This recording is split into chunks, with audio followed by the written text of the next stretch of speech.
Hi YouTube, it's Kathy and this is my weekly entertainment wrap-up for October 10th through 16th. This week I read 3 books, I watched 4 shows, I watched 7 movies, and I listened to 2 books. Also, the fact that this is episode 250 of these weekly entertainment wrap-ups makes me really happy and means that I'm 2 months away from having done this for 5 years. Cool.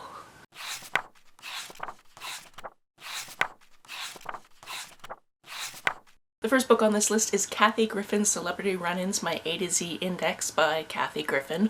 I read this for my first ever library scavenger hunt, which is a new series I started where I go into the library with a prompt from one of you and I read a book I wouldn't have picked up otherwise because it fulfills that prompt. I highly suggest checking out that first video, especially if you would like to give me a prompt, because you can do so in the comments of that video, so that has been linked down below. Essentially, this is Kathy talking about some of the time she's run into celebrities while doing her job and how she actually knows some that you definitely have heard of before and how they're really good friends, or she has rivalries with other people. In the aforementioned video, I actually go through reading the whole book and give you my thoughts as I'm going, so I definitely suggest checking that out. Next, at the recommendation of Sajid, I read a graphic novel called Displacement. This one is semi-autobiographical and it's about this woman who goes to San Francisco with her mother and tries to see where her grandparents used to live before they were taken away to the Japanese-American concentration camps during the Second World War. And while she's there, this thing that she calls displacement starts happening, which is when she is traveled through time and space to these camps and is around her grandmother, but doesn't ever actually interact because they don't actually speak the same language. This is an excellent example of literature involving generational trauma. And you can tell that it was really well researched and researched with a lot of heart and love for this subject, and I highly suggest it. The art is also gorgeous, but the story behind it is so much. This week I also read Beached and Bewitched, which was one of the more spoopy things on my spooky TBR for the month. If you saw that TBR, I did a dramatic reading of the synopsis, so I thought that this could be really, really bad, or it could end up actually being good, and fortunately it was the latter. I did have a few problems with it, so it wasn't like it was a perfect book, and I should have known better when I was reading the synopsis, but it was fun for what it was. It's a paranormal cozy romance about this girl who thinks that her boyfriend is finally going to propose to her the night before she turns 30, and instead he breaks up with her because he's found somebody else, and at that moment steam literally starts coming out of her ears, and that is shown as a sign that she has finally come into her magical powers, so she's taken to Magic Island where she's going to learn how to use those powers. On Magic Island we have a whole host of people that are humans, vampires, werewolves, like all the different types of paranormal peeps live on this island, and then I believe 6 other islands around the world, and that's kind of where magic congregates. When she gets there, she needs a job, so she's assigned one, and then when she gets to that job, there is a murder mystery aspect to it. This was fun, it's not without its plot holes, and it ends in a way that makes you really want to read the next book, so kudos to the author, but there's 7 other books in this series, and I don't know if I'm quite ready to make that commitment. On to the shows I watched this week, the first one being the entire 3rd season of Stranger Things. I really loved getting to revisit these characters. I don't know why I didn't watch the season when it originally dropped. I think I intended to and then just never got around to it. I really liked how the relationships developed. I really liked that we had all of these different people in all of these different subplots to themselves trying to figure out this one big thing that they obviously eventually come around to doing, but I love that they were off on their own little adventures and then eventually came together. The next season apparently comes out next year, and I have no idea what they're going to do, but I do know there is going to be quite a time gap, so we'll see what happens. I also watched the entire 4th season of The Great Canadian Baking Show because I just love my very wholesome, everybody's nice and lovely to each other type of programming, and that's exactly what this is. I also just really love that everybody is very excited for whoever wins week to week Star Baker, or even at the end. Everyone is just so proud of that person, and it melts my heart a little bit, and I love it. This week I stayed current with RuPaul's Drag Race UK and watched the 4th episode of the 3rd season. This was a girl group challenge, and I love how they always set it up in a way that makes you seem like one of the things is going to be way easier and then the other team blows it out of the park, which is exactly what happened. I enjoyed this episode. I'm excited to see what these queens continue to do. Additionally, I watched the very first episode of the second season of Canada's Drag Race because that's back now. Now on Thursdays I have 2 different episodes of Drag Race to watch, but they're 6 hours apart. I enjoyed this enough, but I also had the feeling that it's going to take me a while to really get to know these queens.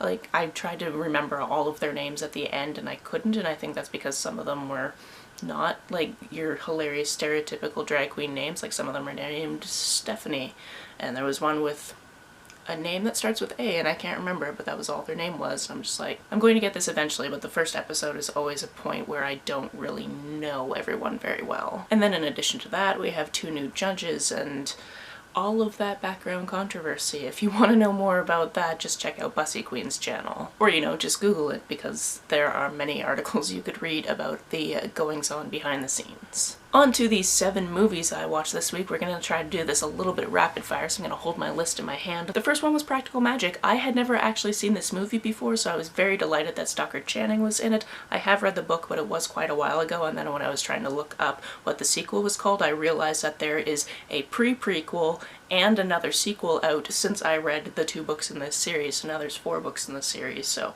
if you didn't know that, now you know that. So you can read Practical Magic and Rules of Magic and then the books on opposite ends of those should you want to. If you've never heard of it before, it's about these girls who go to live with their aunts when they're young and the magic that they have and how they react to that magic and shenanigans, basically. We also watched the movie adaptation of Bird Box, and there were a lot of changes from the book that didn't make any sense, and yeah. It was an odd choice to have Sandra Bullock playing that lead, considering that character is meant to be in her early 20s and Sandra Bullock definitely isn't. But that's just one of many weird choices that were made for this film. Another adaptation of a book that I haven't actually read is The Woman in Black. This is the second adaptation because there was an adaptation in the 80s, and then this one was made with Daniel Radcliffe in the lead a few years ago.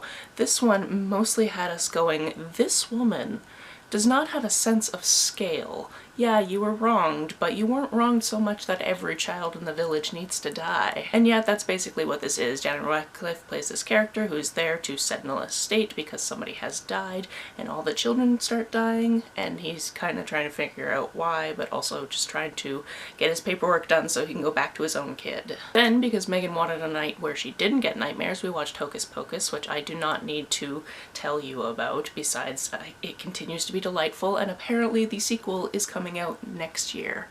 I cannot wait for that. It's going to be wonderful. The next 3 movies were also all rewatches for me, the first one being Dr. Sleep. This is the follow-up to The Shining, but it happens about 30 or 40 years later, so it's when Danny Torrance is all grown up and trying not to use The Shining and mostly dulling it with alcohol and the things that happen around that. This is also one of those stories that takes place in many different locations and follows a lot of different characters that all kind of come together. The movie in particular I really like because it takes a lot of elements from the original Kubrick movie and just uses them again, so it's kind of, it is exactly like revisiting this classic that I watched many, many years ago. Continuing on the Stephen King train, we watched It Chapter 1 and It Chapter 2, which back to back is quite a lot. It's at least 5 hours long, and I technically didn't finish the second one until really early this morning. If you've never heard of these movies, they are based on a Stephen King book of the same name, and the 1990 movie was actually my favorite movie when I was 4 years old, and it had Tim Curry as Pennywise the Clown. In this one, there's something that attacks the town of Derry every 27 years, and a lot of children go missing.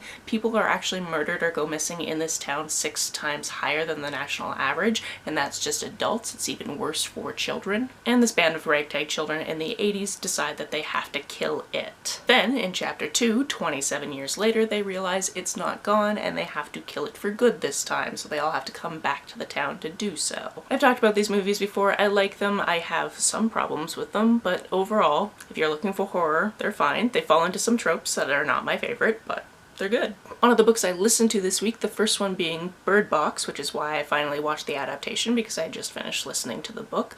I thought the book was done in a really interesting way in that it is very non-linear, so you're going back and forth between the current day plot, which is her trying to get to somewhere else for safety, and how everything started about 5 years ago. Additionally, because Megan had seen the movie before and was like, I will only watch it if we can make fun of it, I was like, cool, because I'm going to point out everything that's different from the book, and there was quite a lot. To character names, to how it all started out, to her sister, to so many different things where I was just like, but what about this? But what about this? But this didn't happen, but this happened, but why this? But why that? There were a lot of changes, and I didn't see, like, even just changing the name of her sister.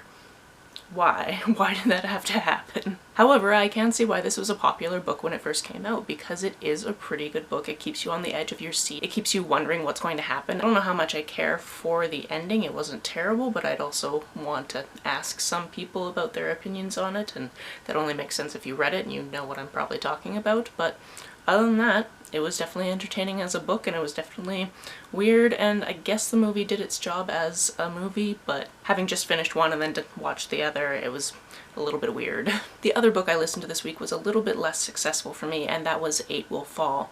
This is about a girl named Larkin. She lives in this society where people that have magic powers have them suppressed by this mineral that is all around town, but she can still sort of use her. She's got a little bit of a resistancy, but not too much. Because of some circumstances, some guards come to her house one day, take her to the castle, and she thinks that she's going to be executed for this thing she did, but then she's actually sent on this journey with 7 other people into this previously closed off passage to the underground to try to find this mystical king dude that was put down there like centuries ago because they didn't want him to be on the surface because he had magic. You can probably tell by the way that I'm talking about it that I didn't feel like this was fully fleshed out, and or I didn't really care about this mythology, and it didn't really make sense that he would still be alive even though he's banished under the world because magic. Sometimes when you don't explain things and you just kind of cover them up with because magic, it gets a little bit tedious. I think the biggest reason why I didn't really love this is we do have 8 characters that go in, but I don't really know anything about them except for